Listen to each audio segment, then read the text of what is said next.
كنت أشتغل في بلدي شرطية مطارات، وحياتي ماشية ومتوظفة والدنيا تمام. في إجازتي السنوية قررت إنه أنا أروح رحلة لأوروبا، ورحت على إيطاليا. طلبت فيزا، وبحكم وظيفتي وراتبي الشهري انقبلت الفيزا ورحت إيطاليا سياحة. لما وصلت هناك لفيت، عجبتني الدنيا، فقررت إنه أنا ما راح أرجع بلدي وحستمر في العيش في إيطاليا، يعني يعتبر مهاجرة. المهم يا بنات، وابتدي أصرف المصاري اللي كانت معاي وأدور على شغل، لكن ما حصلت شغل، والمصاري اللي كانت معايا انتهت. كان فاضل لي يوم واحد ينتهي حجزي الفندقي. طلعت صرت أمشي بالشوارع وأبكي يا بنات، لغاية ما في وحدة أجنبية شافتني وأنا جالسة عم ببكي، وحاولت إنها تستفسر عن وضعي. فحكيت لها إنه أنا جيت من بلدي وما رجعت، وإنه خلاص راحت علي الوظيفة، وحتى الفلوس اللي جبتها معاي قربت تخلص، وإنه أنا ححصل نفسي في الشارع.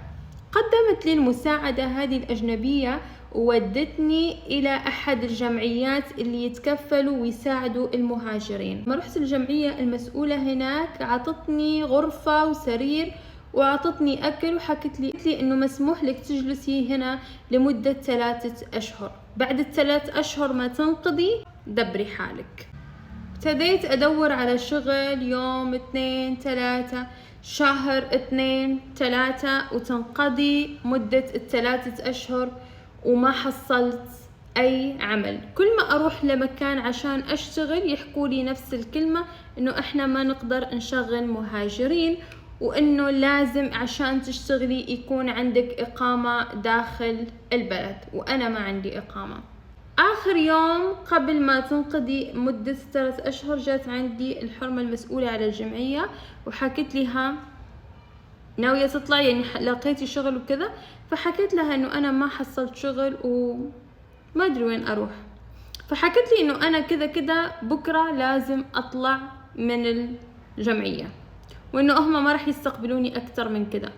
وحكت لي أنا حوديكي عند شخص هو من نفس جنسيتك، عنده مطعم في هذه المدينة، وشوفي ممكن يتعاطف معاكي لأنه أنتي نفس بنت بلده ويشغلك. فعلا رحت أنا وهادي الحرمة على المطعم هذا. الشخص هذا من بلدي ونفس جنسيتي. أول ما شافني ابتسم وحكى لها أوكي تمام خليها، وراحت. لكن بعد ما راحت هذه الحرمة حكى لي نفس الكلام، إنه هو ما يقدر يشغلني لأنه أنا ما عندي جنسية وما عندي إقامة، وفي تصعيب على عمل المهاجرين. لكن حكى إنه هو موافق إنه هو يساعدني. طلب رقم تليفوني وأنا عطيته الرقم.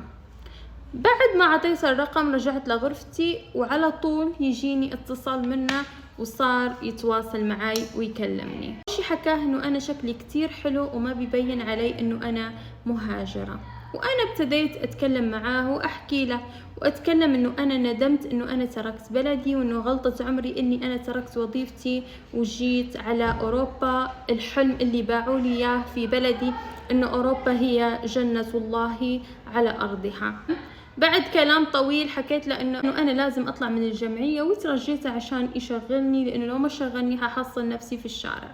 رفض تشغيلي، لكن عرض علي انه انا اروح اعيش عنده في بيته، يعطيني غرفة لين ما ادبر اموري. وفعلا وافقت على العرض، لانه ما كان عندي اي خيار اخر، يا بيت هذا الشخص يا اما هحصل نفسي في الشارع. وفعلا انقل كل اغراضي ورحت لصاحبة الجمعية وسلمتها مفاتيح الغرفة، وحكيت لها انه انا خلاص حنقل. المهم رحت نقلت اغراضي كلها على بيته، واكتشفت انه عايش هو وواحد من اخوانه، هو واخوه عايشين، وعطاني غرفة في بيته. في البداية كان يعاملني مرة كويس، وانا استقريت عنده في البيت. اول يوم، تاني يوم، ثالث يوم، أول أسبوع. بعد أول أسبوع انتقلت من العيش في غرفتي إلى غرفته، يعني صار بينهم هذاك الشيء الحرام. المهم يا بنات، صار بيني وبينه، ووعدني إنه هو حيتزوجني وحتى حكالي ما في داعي انه انتي تدوري على عمل، وانه خلاص شغلك قلبي وحياتي، وشغلك قلبي وعاطفتي وحناني، وتصير بيننا العلاقة نفس المتزوجين، أول شهر تاني شهر وأحمل في أول طفل. أوكي، رحت سويت إجهاض وشلته، ثالث شهر، رابع شهر، خامس شهر، ويجي شهر رمضان وأحمل في تاني طفل وأروح أشيله. الله عليك، رمضان الناس صايمة، زنا وأطفال حرام وإجهاض، ما شاء الله ما خليتوا شيء لإبليس. تقريبا مر سنة من لما سكنت عنده في البيت، تغيرت معاملته لي جدا، كان يعاملني بكل حب وبكل رقي. الحين صار يجي على البيت ويدخل غرفته ويسكر علي الباب. طبعا حبيبتي خلاص أكل الفستقة. المهم اني اكتشفت انه رجع علاقته بحبيبة عمره بنت خالته اللي كان يحبها لما كان في بلده، كنت ححكي الدولة، على تواصل معها، وانا مو عارفة ايش اسوي. ردي بلادك، ردي بلادك. لا، ما راح ارد بلادي، لانه انا لو رديت صحباتي حيشمتوا فيني. هذا كان ردها لما حكيت ردي بلادك. طيب ما في احد يبغى يشغلك، روحي اشتغلي مثلا في رعاية العواجيز. اعتقد في اوروبا هالاعمال مقبولة، يعني يتم قبولك.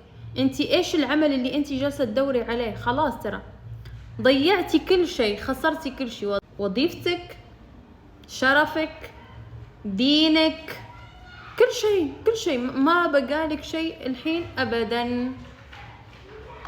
وما راح يتزوجك، ما راح يتزوجك لو شنو سويتي، ما راح يتزوجك.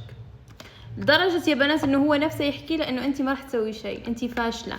صار يحكي لها انت فاشلة، ما راح تسوي شيء. ايه اكيد فاشلة، لك سنة عايشة عنده، يعني على الاقل كان طلعتي رحتي دورتي لك عمل. بس هو حكالك اجلسي خلاص انا حتكفل فيكي، انتي ما صدقتي. يعني نفس الكلب اعزكم الله، يعني بس تبين احد يعطيكي تاكلين تشربين وبس. هذا اقصى طموحك، ما عندك اي طموح تاني.